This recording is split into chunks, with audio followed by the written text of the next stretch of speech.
Hello, everyone. I've got an interesting story to tell you. It happened 2 years ago, but I still find it extremely shocking.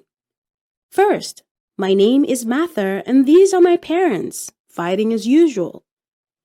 If you're not happy, just go ahead and divorce me. Why are you always talking about a divorce? My parents fight at every opportunity. But that day, my dad was upset that my mom collected food contributions from the church, and honestly, I felt really guilty because I was largely responsible for it. Let me explain. Growing up, rice was a major part of my meals because it was cheap, and secondly, it had a long shelf life. We had it for breakfast, lunch, and dinner, and that was only when we were lucky enough to eat a 3 square meal. Sometimes, Mom would bring some chicken she received from our local church, and I'd always feel so luxurious eating them. But my dad hated it when we received help from the church because, according to him, it made him look weak, but luckily, he was mostly away in another city working at construction sites. Well, my mom and I went for an evening service in church, and an usher went around passing some food supplies. She offered my mom some, but she refused to take them because my dad was clearly against it. But that day, I couldn't resist the food items that were offered. There was chicken, sardines, and some bread. I was never going to let that go. Mom, I begged, can we please take some? Dad isn't coming back till next week. Martha, we have some rice and butter at home, she responded. She didn't sound happy with her choice either, so I pushed further and she finally gave in. That night, we ate to our heart's content, but suddenly we heard someone coming in the house. It was Dad. My mom immediately burst into tears, and Dad quickly realized why she was crying, so he began yelling at the top of his voice. We ended up throwing the rest of the food away, and for the rest of the week, we ate buttered rice and whatever weird concoctions my mom would come up with. Sometimes, I couldn't differentiate whether Dad was really poor or just stingy, because I had some other friends whose parents were just like mine, and it was never that bad for them. My dad subjected us to very weird conditions because he was always trying to manage money. I already told you about our rice situation. He also never bought us new clothes. Our clothes were always used. Our showers were timed for 5 minutes each because he didn't want to pay too much for our water bill, and the worst one happened when he suggested that Mom and I reuse bath water. His rules didn't really apply to him because he was working hard to pay our rent and bills, so he deserved the best. He wouldn't allow my mom work, no matter how much she begged him, because according to him, the women in my family don't work. We cater for them. My mom was 100% loyal to my dad. She was hopeful that things would work out for him someday. The thing is, my dad wasn't always poor. Many years ago, he would have been regarded as the most eligible bachelor.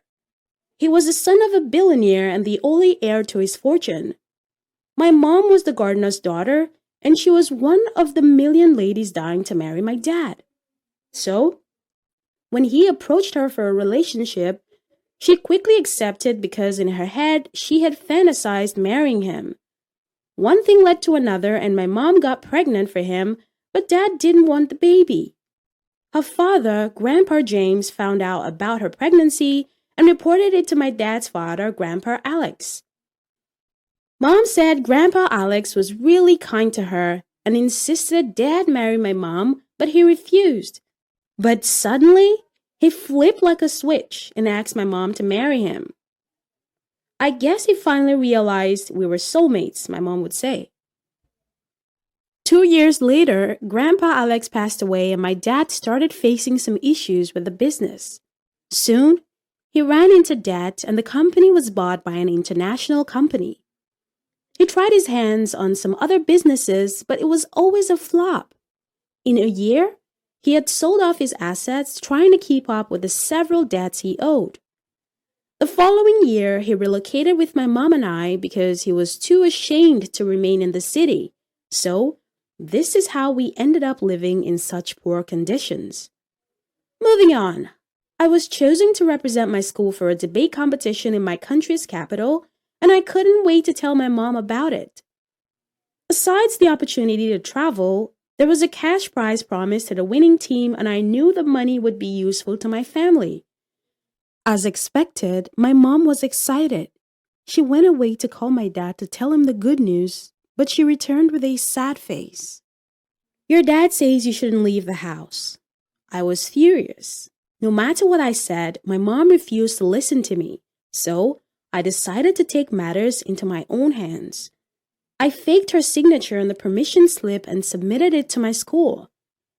On the day of the event, I left a note on the bed for my mom asking her to forgive me and not report to my dad. After all, it was a weekend trip and I desperately wanted my family to have that money. Well, my team won and we were given $1,000 each, but that wasn't the highlights of my trip. I got close to a girl, Lily, who looked like me. People actually thought that we were sisters, which was quite interesting because the first day I saw her, I kind of thought that she resembled my dad. When it was time to leave, she wanted me to say hello to her parents and I accepted. Now, you can imagine my shock when I saw my own father standing with her mother. I refused to believe it was him because there was no way my dad would afford the suit that he had on. And he looked so clean, but the look of guilt and embarrassment on his face confirmed my suspicion. I didn't create a scene. I politely greeted them and went on my way. However, I couldn't help but feel like Lily's mom was aware of the situation because I caught some dirty looks from her once or twice.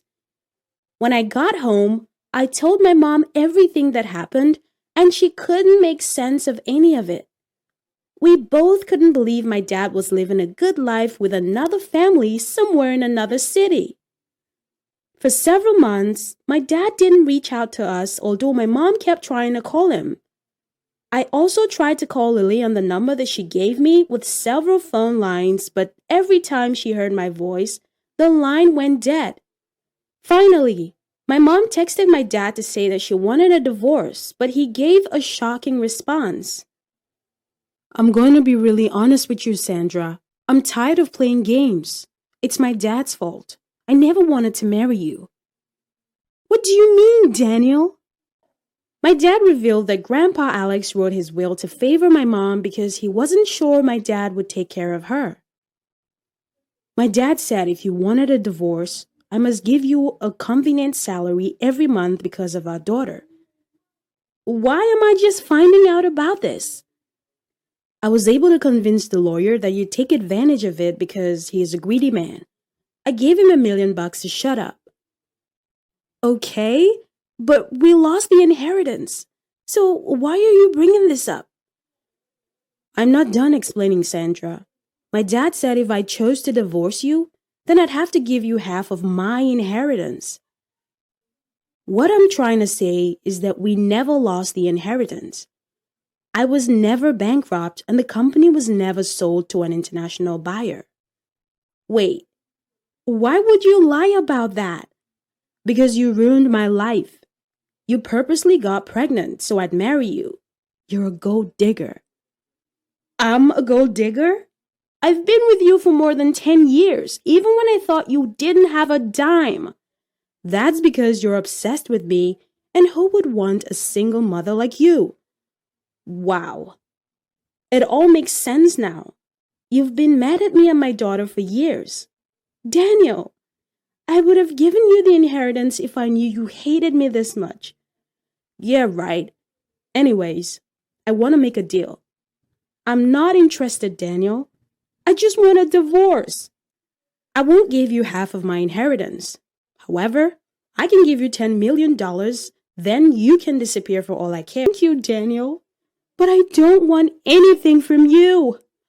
Our daughter has been suffering all these years because of some sick game, and you have been taking care of your other daughter? Don't speak about my princess like that. Great. Enjoy your life with your princess and your queen. Just send me an address for the divorce papers. Have a great life, Daniel. I wish you the best. My mom and I moved to her late dad's house to start all over again. It was quite difficult, but we both got jobs to support ourselves.